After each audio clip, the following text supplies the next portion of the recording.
Speaking of Neverland, I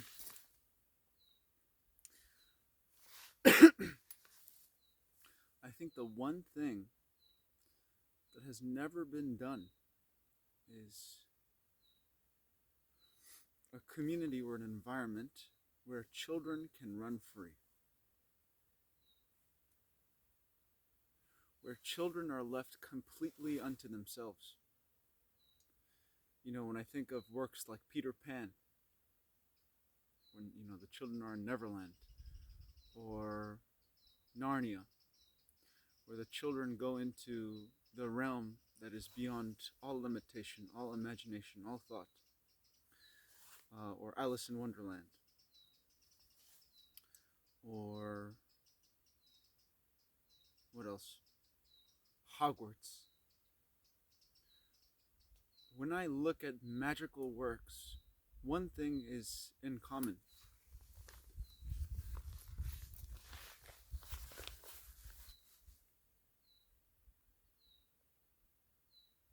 It's an environment or an area where thought and this idea of control, this idea of authority, this idea of micromanagement is kept to a minimum.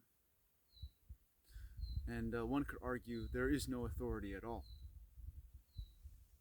You know how Dumbledore deals with the children, or how Aslan deals with the children, or how, yeah, Peter Pan deals with the children. You know, it's like every single totalitarian or authoritarian structure, which is our own thoughts, right? Because without thought, how can authoritarianism or totalitarianism exist? What all these thought-created religions and cultures and authoritative, you know, systems cannot stand, right? Or the one thing they avoid at all costs is free children. You have to send them to school. You have to put them on a regimen. You have to put them on this way of thinking. You have to indoctrinate them on this school of thought. But never once has anyone just let children go free in nature and interact with each other, love each other, commune with each other, teach each other, you know, based on something real. You know, not just the concepts that are taught in curriculum. So today, in light of speaking about free children and the immense magic and the immense mystery and the mysticism that lies there, I would like to go deeper into the subject, because to me, again, it starts with the extremes that are created in thought. Because what does thought say? I don't like this system, so I'm going to rebel against this system. Or I must create a system that sequesters all rebellion, and I must make everyone bow down and conform. Right? There's always these two extremes in thought. So what does that mean? Thought is always conflicted. Right? When we're thinking, and this is also true when we're talking about sovereignty and all of these things, if sovereignty arises from a place of rebellion, it's not sovereignty at all. Right? Sovereignty is not something that arises out of conflict with a system. Right? Sovereignty is from a place of no conflict, from a place of not trying to rebel, not trying to resist, not trying to conform, not trying to accept, not trying to be any of these things. From a place of absolute stillness arises, again, responsibility, freedom, sovereignty, care, compassion, love, all of these things. And again, peace above all else. But what thought creates, right, is always a structure of rebellion or conformity. And then the how do you say, the battle between the two. And so, you know, really, if we go down deep into it, all this conditioning starts with our parents, really. right? It starts with the people that are closest to us, unfortunately, that become mediums for the enemy's cacophony, the uh, the mindset of conflict, right? The mindset of distortion, the mindset of delusion, the mindset of my will over your will, right? My control over your control. Never once questioning together. So there it is. In Hogwarts, right, in what we are going to do, in what we are doing, sorry, is questioning together. Because in questioning together, there cannot be any authority. Because the question is impartial, unbiased, right? Whatever comes out of the question isn't about experience, isn't about knowledge, isn't about the trauma I've built up till now, isn't about me being identified with being Korean, me being identified with being a American, all of these things. The question is now. So again, is there an action that is free from all idea, all ideation, all time, which means free from conformity and rebellion? Because again, starting from our parents, we're always thinking in terms of I must follow the rules or I must break the rules. But never questioning again, is there an action that is totally unrelated to any and all rules, any and all creations of thought, any and all creations of religious structure, right? Because then this, as we grow, our parent becomes the Bhagavad Gita, or the Bible, or the Quran, or this book, or that book. So as we grow, we're always looking to be conditioned by some form of authority, right? We're always looking for someone else to tell us what life is.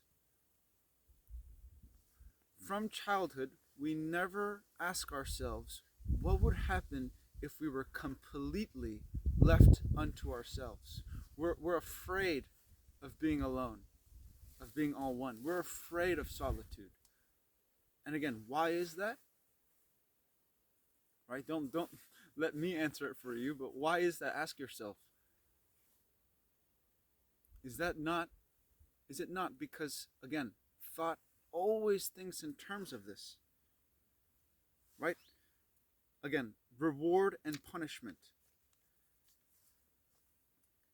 Is there an action that is not based on any reward, any idea of, because again, what comes in with reward and punishment is thinking in terms of time, thinking in terms of the future. If I do this now, later I will be rewarded, or later I will be able to avoid punishment. So again, is there a form of thinking or a form of being, maybe it's not thinking at all, right? Is there an instantaneous, an immediate action that is unrelated to any and all forms of authority in the form of reward and punishment? And again, the question, why do we always think in terms of reward and punishment, profit, comparison, competition, all of these things? Why are we always so stuck in these realms of thinking? In these conflicted realms of thinking, of comparing what one child does to what another child does, which you're killing the child, right? You're killing the imagination, the creativity of a child by saying, you have an A and you have a B in our limited way of thinking, right? You're this grade of a person, you're a fine student, and you're a well-worn student. You're a lower grade, like a fuel. You're a lower grade oil. I mean, how violent is that? And then so from there, from our parents, slowly we build up this identification of, I'm good in school or I'm bad in school. I'm a rebellious child or I'm a not rebellious child. But we're never free from this conceptualization of I am a rebel or I am a conformist, right? I am a errant or I am a matrix zombie. You know, we're never free from our own identifications of things. And if we're never free from our own identifications of things, you know, are we free to act? You know, are we free to think? Because that's the other thing. Again, thinking itself isn't bad, right? Like the Eskimos and stuff, they say thinking is the outside, right? What is outside of me, what I conjure in this realm, in this physical realm, that is thought. So when thought is kept minimally, right, where it doesn't intrude on a child or any person's inquiry and questioning of things, then thinking is fine, right? In the mechanical process, in the world that is limited, right? For instance, my basic needs, right? When I'm trying to eat, or when I'm trying to go find shelter to sleep, thinking is fine, right? Or when I build a structure, thinking is involved, right? But it's kind of like this: is love thinking?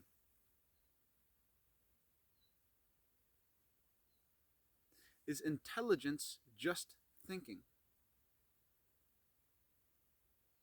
Right? Because I think all the religions that have been created today, all the doctrines that have been created today, are all results of thinking. Again, of conforming, rebelling, reward, punishment, right? Always these two the conflicted realms.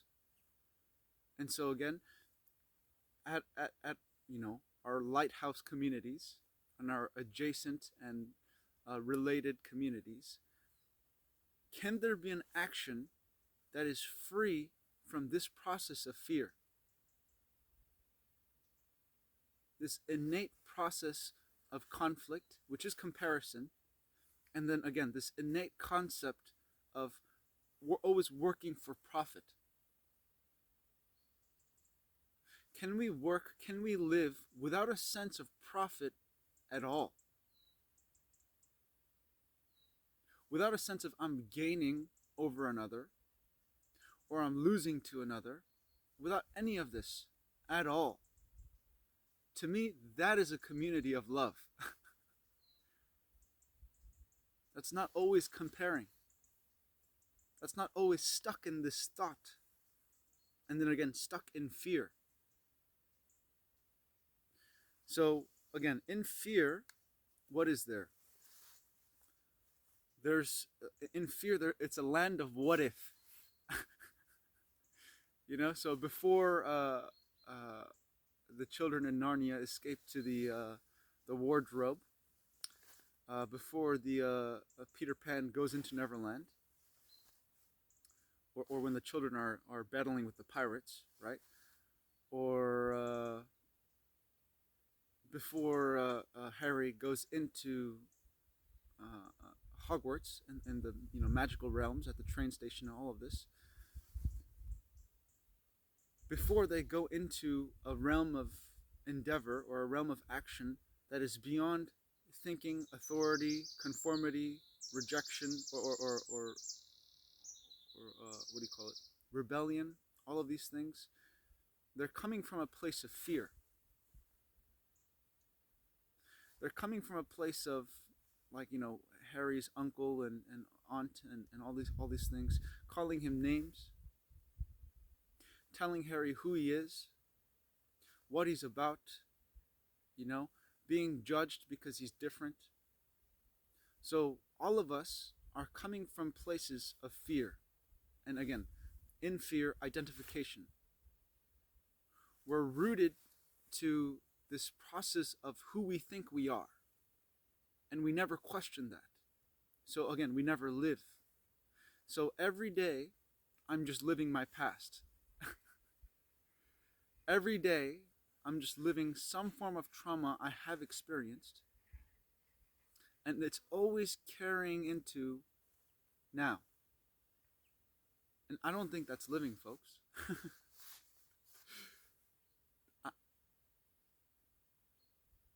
To me, that's dying. And not the dying where you end it all, where you end that fear, where you die to your fear, but always escaping my fear and my trauma. Which brings us to the next thing, right? Okay, so I have been conditioned as a child. Okay, I have been put into fear as a child. Okay, I have been conforming or rebelling as an authority as a child. Is there a way to completely reverse this process?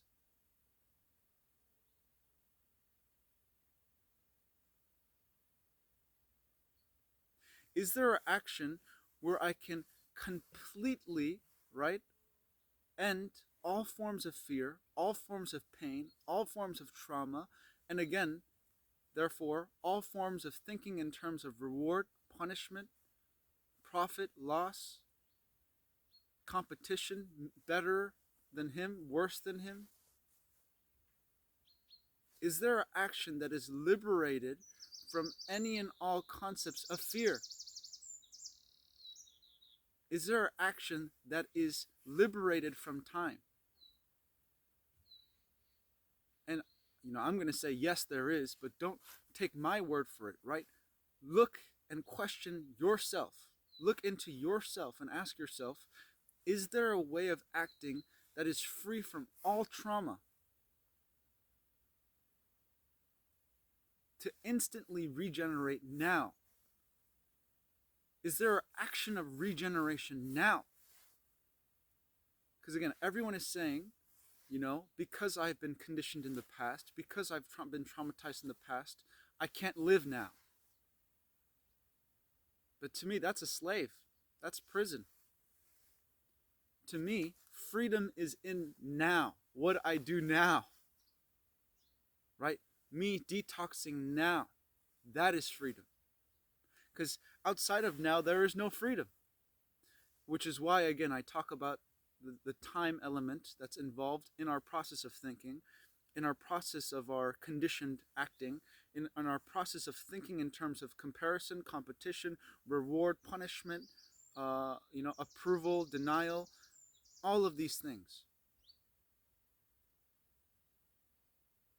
So can I look right now without accepting anything or denying anything? Without conforming to what my parents said or rebelling against what my parents said? Is there a life lived completely unrelated to any and all form of authority? Again, regardless of if it's a religious text or not. Because again, we're so lazy, We like to be told what's up. We don't go live and see what's up. What's in Neverland? What's in Hogwarts?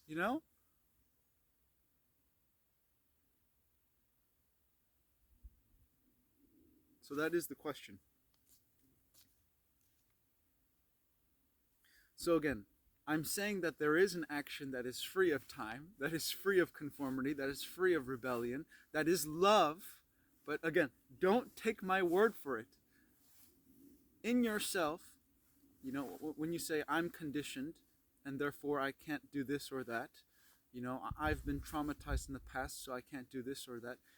Can you yourself negate all of that, right? Can you yourself not suppress what has been done in the past and the hurts of the past, but can you yourself look and face all of that? Not run from any of that, not procrastinate in dealing with what you are and the identification processes and the thought processes that you've built up over time. Can you not run from it all and look at all of that now? Can you be free now?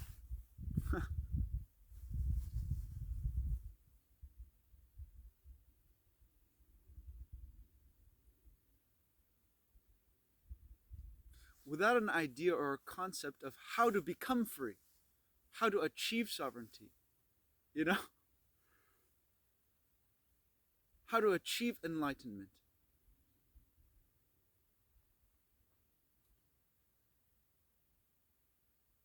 So in Hogwarts, in Neverland, at every single lighthouse, we have a responsibility to safeguard children, but we're all children, right? We're all children of God, to safeguard our, you know, our children, our innocence, by not prescribing any method of now, any process or any system of how to achieve freedom. Go figure out for yourself, inquire into yourself now. Go look at all those things that stop you from being free, that stop you from healing now. That's the only way at it. That's the only way you can get to the core, again, is via now.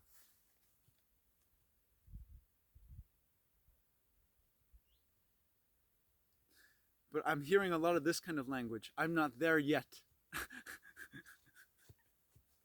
Most people can't look the way you're looking, Eugene, you know?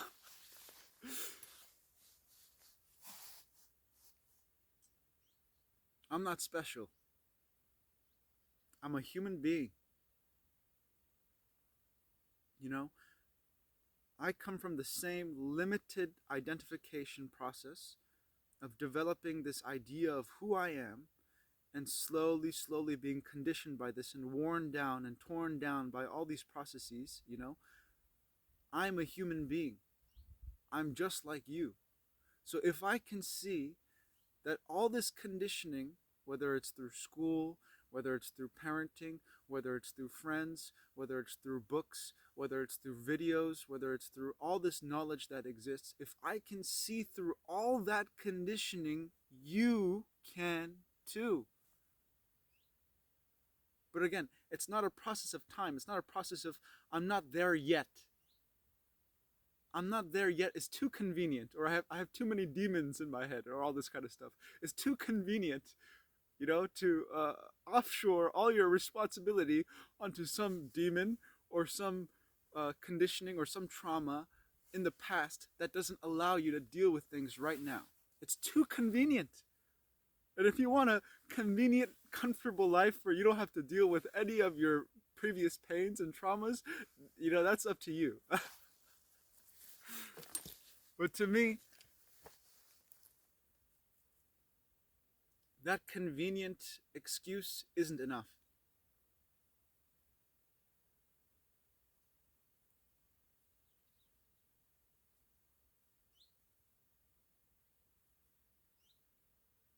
So I you know, it's not really about what I want or don't want, but I really don't want to hear this, I'm not there yet.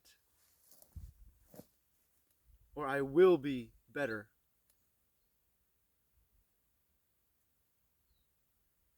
You know, I will see clearly later. I will see clear of doctrines and methods and conditioning I've built up till now later. Because to me, that again is violence. It's not now. If you're not loving now, right, that is violent. If you're not peaceful now, that is violent. So there's no need to create any ideals of how we are going to create this heaven later. Deal with hell now. Right? And if you deal with the hell that is your life now, you won't have to run to something later. There will be beauty in seeing that ugliness, in seeing that conditioning, in seeing all the you know, the hurt and the pain, in seeing that now there will be a beauty, a flowering. There will be, you know, or there is, sorry, there is something there now.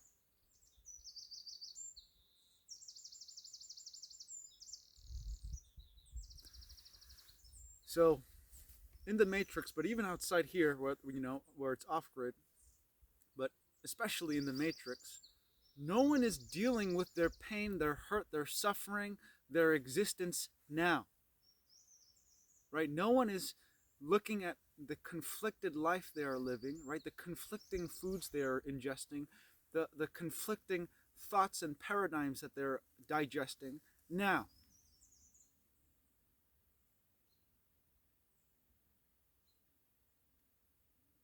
No one is looking at their repetitive life of learning this concept and then forgetting it in 2 weeks, learning this skill and then using it in some repetitive, violent job.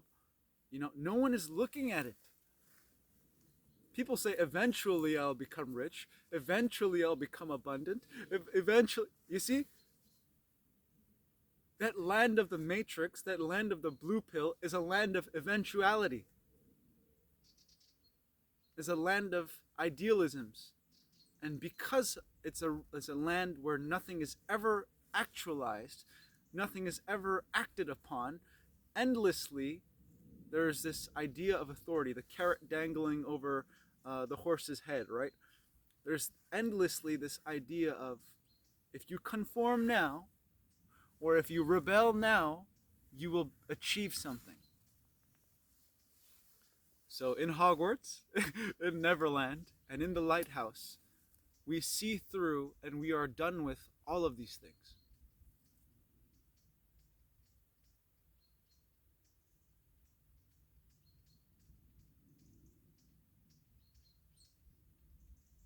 So if you see through all authority now, is that not freedom?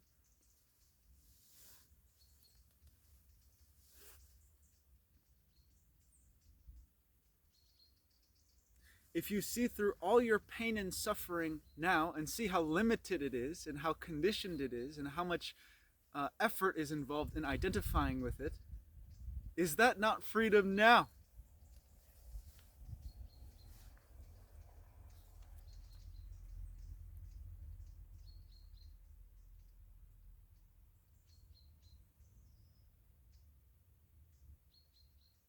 So if someone tries to micromanage you and tell you how to get to truth, right? Or how to cultivate this process of awareness, or cultivate this process of love, see through that now. Love is not a process of cultivation. You don't cultivate love, right? You don't develop love. In your heart, there is love or there is not love. Now, to me, it's so simple. Like, I can't believe some people listen to this talk of obviousness and they're fascinated. It's like, whoa.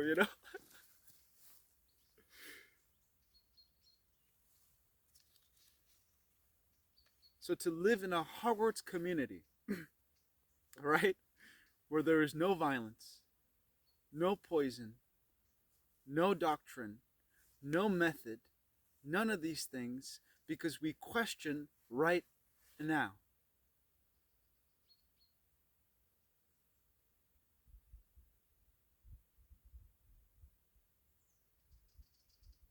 And at the point of questioning, we have a rival.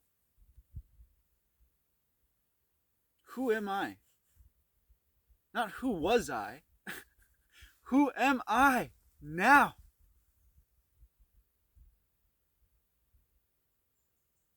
Not who did I think I was, or who do I think I will become, but who am I now? Can we ask that magical question and look into it and figure out right now? I think I'm talking too much. I think I'll end this soon, but a few more points, yeah?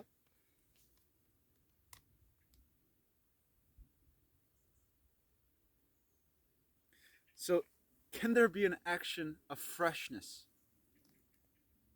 which is regeneration, which is renewal, which is love, right? Not looking at someone in terms of what they have said, what they have done, what I have thought about them before, because that's pain, right? To look at a beloved or a significant other, right, in terms of what I have built up about them till now is burden, is stress. But you know what has no stress at all or no burden at all is to look at someone without all the images I've built up of them. To look at them now is without weight, without burden, right? Without weight in both sense of the word, right? Without the weight that's heavy, that burden, that stress, but also without waiting to look at someone. Without time, can I look at someone instantly, completely? Can I look through someone? And where do we do it? Here, now. You have to hear the person now. That's the only way to look at someone, the only way to see someone, and at the same time, the only way to heal someone.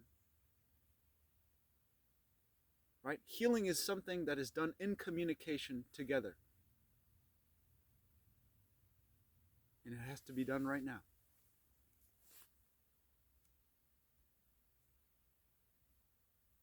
So again, to me, 1984 is procrastination, which is I will be free eventually. But there isn't an action of freedom now.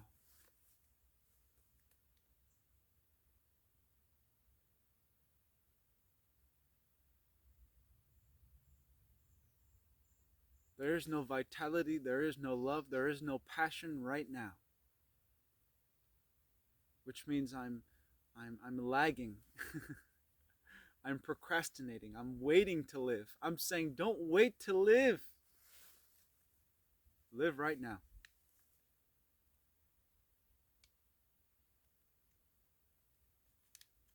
Which means be free of conceptualization, be free of thought, be free of time, be free of identification, and therefore be free of trauma.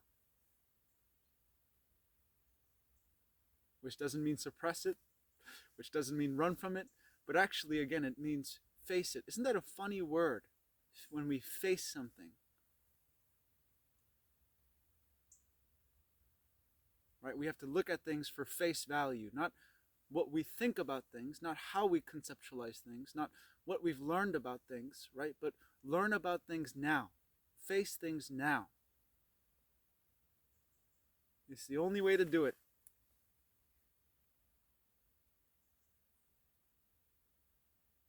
And again, me telling you how to do it is not doing it. You have to do it. Regardless if I tell you to do it or not, you know? Don't rebel or conform to what I say, eh? Which is common sense, which is responsibility.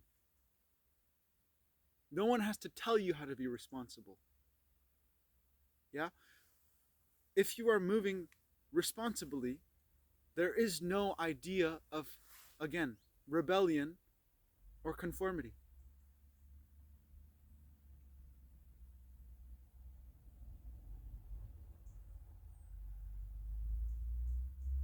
Which means in responsibility, in common sense, right? In being sensible, in being reasonable, there is an action that is free from all fear, all authority, all time, all effort, all choice, all thought, and again, all of this thinking process of I'm going to, compete against someone. Again, I'm going to rebel because and get revenge because someone said something, or I'm going to, follow someone against someone else. This doesn't exist.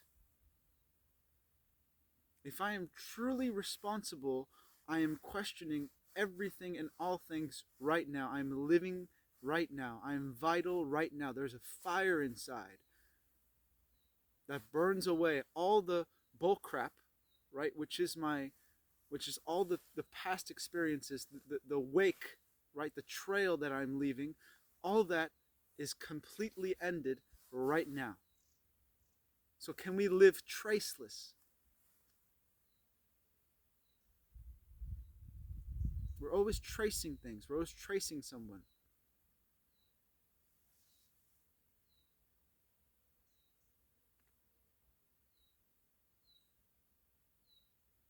So I'm tired of hearing, and I don't want to hear anymore, especially in these, Hogwarts Lighthouse communities. Tomorrow, I will be better.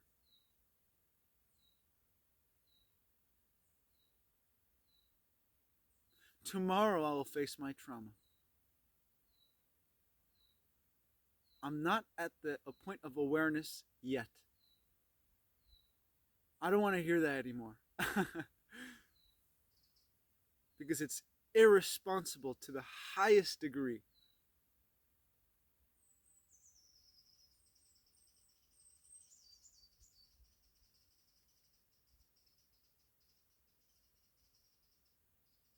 So what does that mean? Responsibility is now.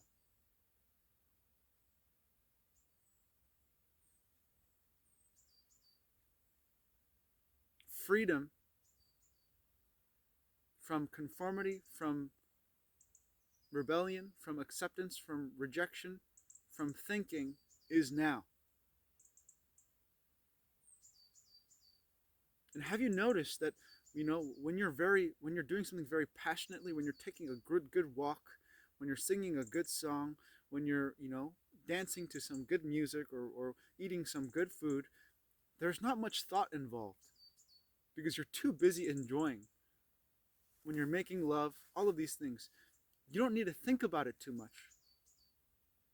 Musical living, a musical existence, a totally harmonious, harmonic state of being doesn't need much thinking at all. It doesn't need any conditioning, any previous predisposed realm of thinking at all. Because, again, it's too busy living right now.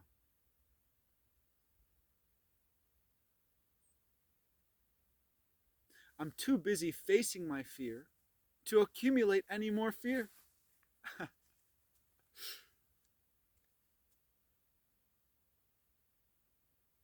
I'm too busy burning the past. I gotta live right now.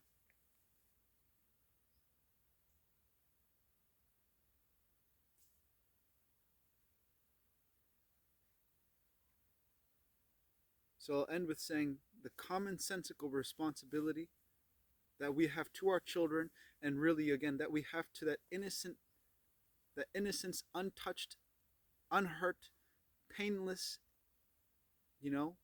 state of being, state of mind, or perhaps no state at all,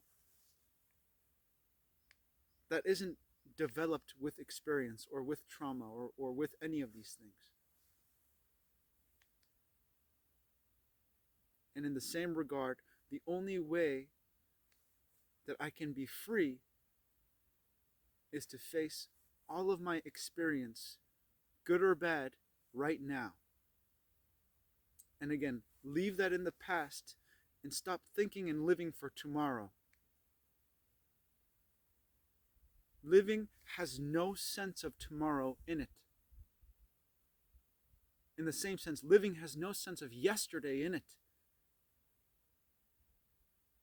If there is a yesterday or a tomorrow in my living now, it is not living. So ask yourself, what am I doing? What am I acting? Not what am I thinking, but what am I doing right now? And if you open that door, truly you will be free. So next time, folks.